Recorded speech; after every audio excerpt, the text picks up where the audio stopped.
भगवते वासुदेवाय नमः। बोलिए विष्णु भगवान की जय। आइए आज के वीडियो में हम कार्तिक मास महात्म के 7वें अध्याय का श्रवण करेंगे। अभी तक हमने कार्तिक मास महात्म के 6वें अध्याय का श्रवण किया है। आज 7वें अध्याय का श्रवण करने से पहले हम कार्तिक स्नान की कहानी का श्रवण करेंगे। उसके उपरांत 7वें अध्याय का श्रवण करेंगे और साथ ही साथ श्रीमद् भगवद गीता महात्म के 7वें अध्याय का भी श्रवण करेंगे। तो आइए कार्तिक स्नान की कहानी का श्रवण करते हैं। आइए कार्तिक स्नान में पथवारी माता की कहानी का श्रवण करते हैं। कार्तिक स्नान में पीपल पथवारी की कथा का अवश्य श्रवण करना चाहिए। एक बार पथवारी माता, पाल और विनायक जी में झगड़ा हो गया। सब आपस में स्वयं को बड़ा बताने लगे। इतने में एक ब्राह्मण का लड़का आया। पाल, पथवारी गजानन जी ने उसे रोका और कहा, लड़के रुक जा और हमारा न्याय कर। लड़का बोला, मैं कल वापस आऊँगा तब न्याय करूँगा। घर आकर लड़के ने माँ से कहा, माँ मुझे कल पाल, पथवारी माता, विनायक जी का न्याय चुकाना है।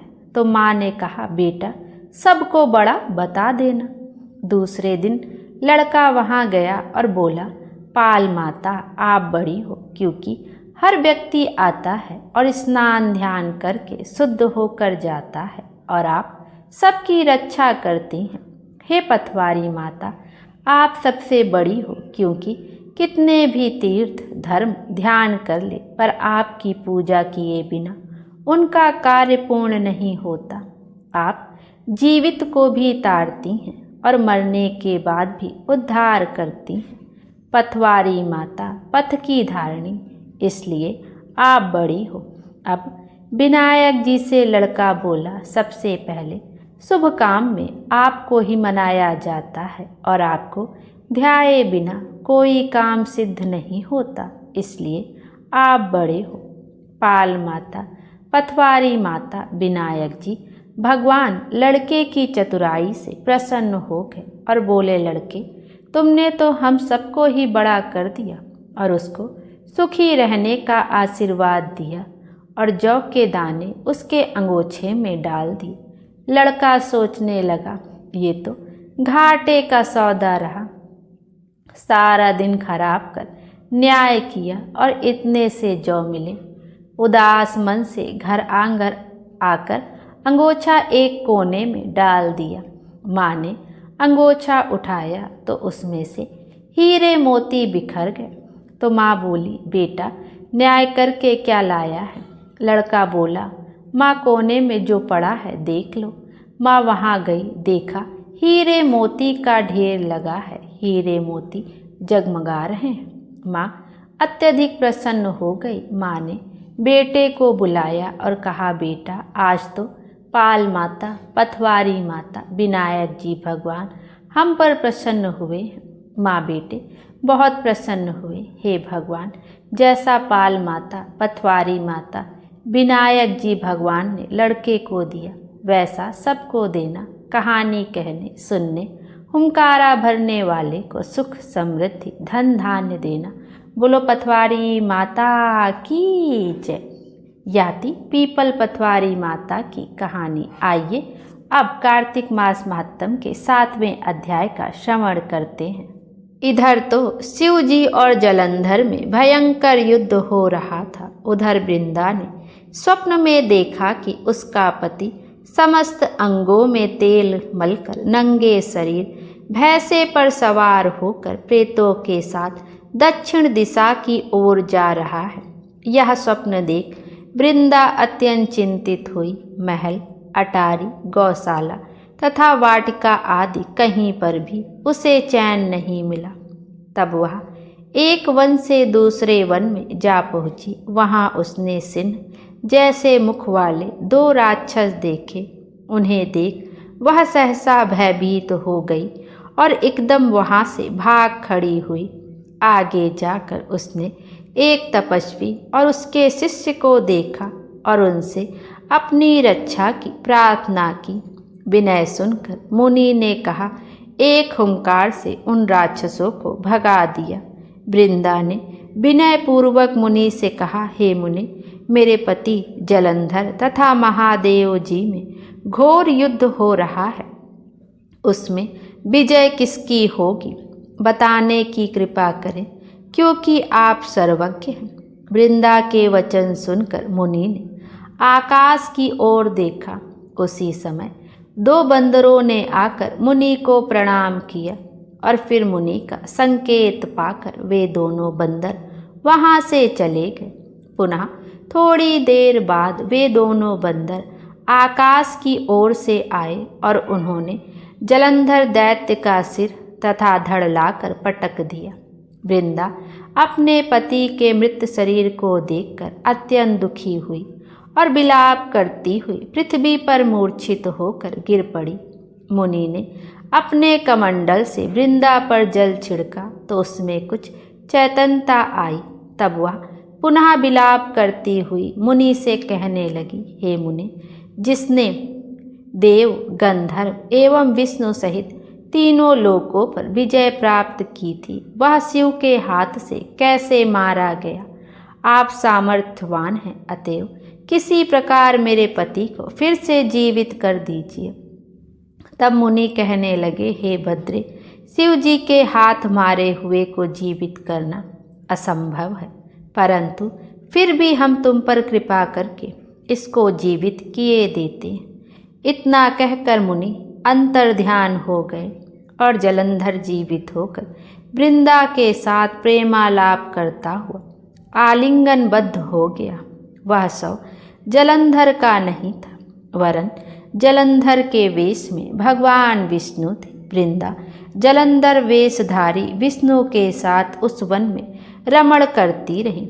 एक दिन मैथुन के पश्चात अपने पति के वेश में विष्णु को पहचान कर वृंदा अत्यंत क्रोधित हुई और बोली, तुमने मेरा पतिव्रत धर्म भंग किया है, इसलिए मैं तुम्हें श्राप देती हूँ। निश्चय ही वह कपट मुनि तुम ही थे और तुमने ही माया द्वारा 2 राक्षस बनाए थे।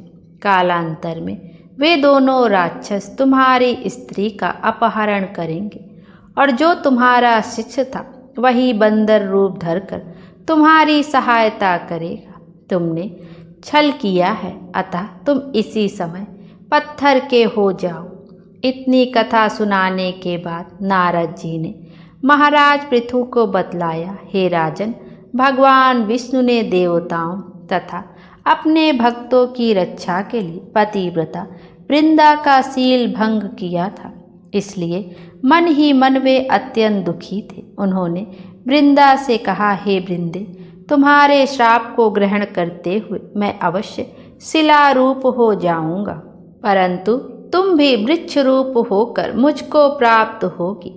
उसी समय वृंदा अपने पति के चरणों का ध्यान करके विष्णु के मना करने पर भी अग्नि में प्रवेश कर गई और शिला रूप में भगवान विष्णु वृंदा का स्मरण करते हुए उसकी चिता भस्म में लौटने लगे। उधर युद्ध क्षेत्र में जलंधर दैत्य राक्षसी माया द्वारा पार्वती का रूप धरकर शिव जी को मारने लगा। उसकी इस माया को देखकर शिव जी नीचे को मुख करके बैठ गए। यही उचित अवसर जान जलंधर ने शिव जी पर अनेक बाणों से प्रहार किया। इस प्रकार शिव जी को संकटग्रस्त देखकर भगवान विष्णु तत्काल वहां आए और उन्होंने राक्षसी माया का शिव जी को बोध कराया।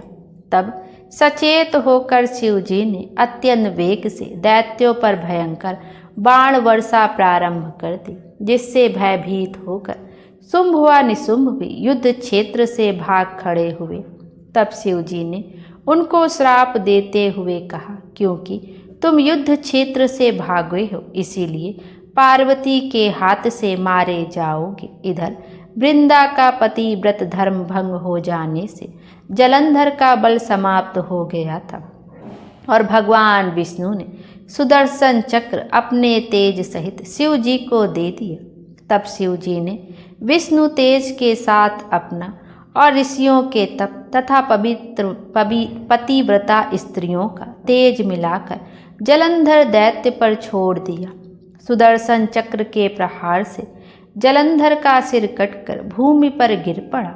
सिर और धड़ अलग होते ही जलंधर का तेज शिव में तथा वृंदा का तेज पार्वती जी में समा गया। देवताओं ने शिव जी की स्तुति करते हुए उनसे कहा, हे महादेव, जलंधर को मारकर आपने हम लोगों का महान उपकार किया है, परंतु एक अनर्थ हो रहा है। वृंदा के पतिव्रत धर्म से मोहित होकर भगवान विष्णु निरंतर उसकी चिता भस्म में लौट रहे हैं, अतएव कृपा करके इसके लिए कुछ कीजिए। तब शिव जी बोले, हे देवताओं, तुम सब भगवान की योग माया की शरण में जाओ, वही इस संकट को हरेंगे। तब समस्त देवता योग माया की शरण में जाकर स्तुति करते हुए बोले, हे देवी, आप संपूर्ण जगत की उत्पत्ति, पालन तथा नाश करने वाली हो। सतोगुण, रजोगुण तथा तमोगुण आपसे ही उत्पन्न हुए हैं। आपकी माया को स्वयं ब्रह्मा भी नहीं जान सकते। ऐसी देवी को हमारा नमस्कार है, जिसके भक्तगण अनादर तथा मोह को प्राप्त नहीं होते। ऐसी मूल प्रकृति को हमारा नमस्कार है। उस समय देवताओं ने आकाश में एक तेज देखा और आकाशवाणी सुनी। रजोगुण, सतोगुण और तमोगुण रूप गौरी, लक्ष्मी और सरस्वती मैं ही हुई हूँ। इन्हीं तीनों रूपों से तुम्हारी सिद्धि होगी, अतएव तुम उन्हीं की आराधना करो। फिर उन तीनों देवियों ने प्रकट होकर 3 बीज देते हुए कहा कि इन तीनों बीजों को जहाँ पर विष्णु हैं बोकर अपना कार्य सिद्ध करो। देवताओं ने तीनों बीज ले जाकर जहाँ वृंदा की चिता में विष्णु लौट रहे थे बो दिए। उन तीनों बीजों से 3 वृक्ष उत्पन्न हुए। रजोगुण सरस्वती से आंवला, तमोगुण गौरी से तुलसी और सतोगुण लक्ष्मी से मालती की उत्पत्ति हुई। श्री लक्ष्मी जी ने अपना बीज ईर्ष्या युक्त होकर दिया था, इसलिए मालती भगवान की पूजा में निंदित तथा आंवला और तुलसी भगवान को अति प्रिय है। इस प्रकार वृंदा ने वृक्ष रूप भगवान शालिग्राम से संयोग किया। इसी कारण कार्तिक के उद्यापन में भगवान की पूजा तुलसी के मूल में होती है। जिस घर में तुलसी का वृक्ष होता है उसमें यमदूत कभी नहीं आते। नर्मदा तथा गंगा जल और तुलसी का पूजन, ये तीनों कार्य समान है। मनुष्य चाहे कितना भी पापी क्यों ना हो, प्राण निकलते समय मंजरी सहित तुलसी दल जिसके कंठ में होता है, वह पाप मुक्त होकर सीधा बैकुंठ को जाता है। जो मनुष्य अपने पितरों का श्राद्ध तुलसी और आंवले की छाया में करता है, उसके पितृगण मोक्ष को प्राप्त हो जाते हैं। जो मनुष्य मंजरी युक्त तुलसी दल तथा आंवले का फल मुख में रखता है, वह साक्षात विष्णु के समान है। जो मनुष्य कार्तिक मास में रुद्राक्ष की माला धारण करता है, वह धर्म, अर्थ, काम तथा मोक्ष को प्राप्त होता है। तुलसी और आंवले का महत्व स्वयं ब्रह्मा जी भी कहने में असमर्थ है। जो कोई श्रद्धा भाव से इस कथा को पढ़ता यह सुनता है, वह भी अंतकाल में मोक्ष को प्राप्त होता है। बोलिए भगवान विष्णु की जय। 7वां अध्याय यहीं पर समाप्त हुआ। आइए अब श्रीमद् भगवद गीता के अध्याय 7वें का महात्म का श्रवण करते हैं। 7वें अध्याय का महात्म। भगवान शिव कहते हैं, हे पार्वती, अब मैं 7वें अध्याय का महात्म बतलाता हूँ, जिसे सुनकर कानों में अमृत राशि भर जाती है। पाटिलपुत्र नामक एक दुर्गम नगर है, जिसका द्वार बहुत ही ऊंचा है।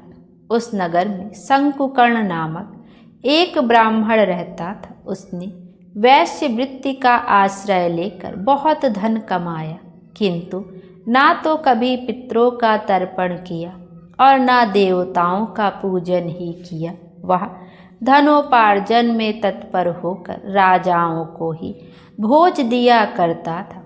एक समय की बात है, उस ब्राह्मण ने अपना चौथा विवाह करने के लिए पुत्र और बंधुओं के साथ यात्रा की। मार्ग में आधी रात के समय जब वह सो रहा था, तब एक सर्प ने कहीं से आकर उसकी बाह में काट लिया। उस सांप के काटते ही ऐसी अवस्था हो गई कि मणि, मंत्र और औषधि आदि से भी उसके शरीर की रक्षा असाध्य जान पड़ी। तत्पश्चात कुछ ही क्षणों में उसके प्राण पखेरु उड़ गए और वह प्रेत बना। फिर बहुत समय के बाद वह प्रेत सर्प योनि में उत्पन्न हुआ। उसका वित्त धन की वासना में बंधा था। उसने पूर्व वृत्तांत का स्मरण करके सोचा, मैंने घर के बाहर करोड़ों की संख्या में अपना जो धन गाड़ रखा है, उससे इन पुत्रों को वंचित करके स्वयं ही उसकी रक्षा करूँगा। सांप की योनि से पीड़ित होकर पिता ने एक दिन स्वप्न में अपने पुत्रों के समक्ष आकर अपना मनोभाव बताया। तब उसके पुत्रों ने सवेरे उठकर बड़े विस्मय के साथ एक दूसरे से स्वप्न की बातें कही।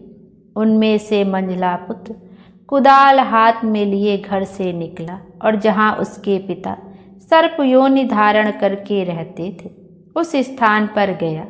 यद्यपि उसे धन के स्थान का ठीक ठीक पता नहीं था, तो भी उसने चिन्हों से उसका ठीक निश्चय कर लिया और लोभ बुद्धि से वहां पहुंचकर बाबी को खोदना आरंभ किया। तब उस बाबी से बड़ा भयानक सांप प्रकट हुआ और बोला, ओ मूढ़, तू कौन है? किस लिए आया है? यह बिल क्यों खोद रहा है? किसने तुझे भेजा है? ये सारी बातें मेरे सामने बता। पुत्र, मैं आपका पुत्र हूँ। मेरा नाम शिव है। मैं रात्रि में देखे हुए स्वप्न से विस्मित होकर यहाँ का स्वर्ण लेने के कौतूहल से आया हूँ। पुत्र की यह वाणी सुनकर वह सांप हंसता हुआ उच्च स्वर से इस प्रकार स्पष्ट वचन बोला, यदि तू मेरा पुत्र है तो मुझे शीघ्र ही बंधन से मुक्त कर। मैं अपने पूर्व जन्म के गाड़े हुए धन के लिए ही सर्प योनि में उत्पन्न हुआ हूँ। तब पुत्र पूछता है, पिताजी, आपकी मुक्ति कैसे होगी? इसका आप मुझे कोई उपाय बताएं, क्योंकि मैं इस रात में सब लोगों को छोड़कर आपके पास आया हूँ। पिता, बेटा गीता के अमृतमय 7वें अध्याय को छोड़कर मुझे मुक्त करने में तीर्थ, दान, तप और यज्ञ भी सर्वथा समर्थ नहीं है। केवल गीता का 7वां अध्याय ही प्राणियों के जरा, मृत्यु आदि दुखों को दूर करने वाला है। पुत्र, मेरे श्राद्ध के दिन गीता के 7वें अध्याय का पाठ करने वाले ब्राह्मण को श्रद्धापूर्वक भोजन कराओ। इससे निःसंदेह मेरी मुक्ति हो जाएगी। बस अपनी शक्ति के अनुसार पूर्ण श्रद्धा के साथ निर्वैशी और वेद विद्या में प्रवीण अन्य ब्राह्मणों को भी भोजन कराना। सर्प योनि में पड़े हुए पिता के ये वचन सुनकर सभी पुत्रों ने उनकी आज्ञा अनुसार तथा उससे भी अधिक किया। तब शंकुकर्ण ने अपने सर्प शरीर को त्याग कर दिव्य देह धारण किया और सारा धन पुत्रों के अधीन कर दिया। पिता ने करोड़ों की संख्या में जो धन उनमें बांट दिया था, उससे वे पुत्र बहुत प्रसन्न हुए। उनकी बुद्धि धर्म में लगी हुई थी, इसलिए उन्होंने बावली, कुआं, पोखरा, यज्ञ तथा देव मंदिर के लिए उस धन का उपयोग किया और अन्नशाला भी बनवाई। तत्पश्चात 7वें अध्याय का सदा जप करते हुए उन्होंने मोक्ष प्राप्त किया। हे पार्वती, यह तुम्हें 7वें अध्याय का महात्म्य बतलाया, जिसके श्रवण मात्र से मानव सब पापों से मुक्त हो जाता है। बोलिए भगवान विष्णु की जय। विष्णु भगवान हम सब की मनोकामना पूर्ण करें और हमारे जीवन को खुशियों से भर दें। Thank you.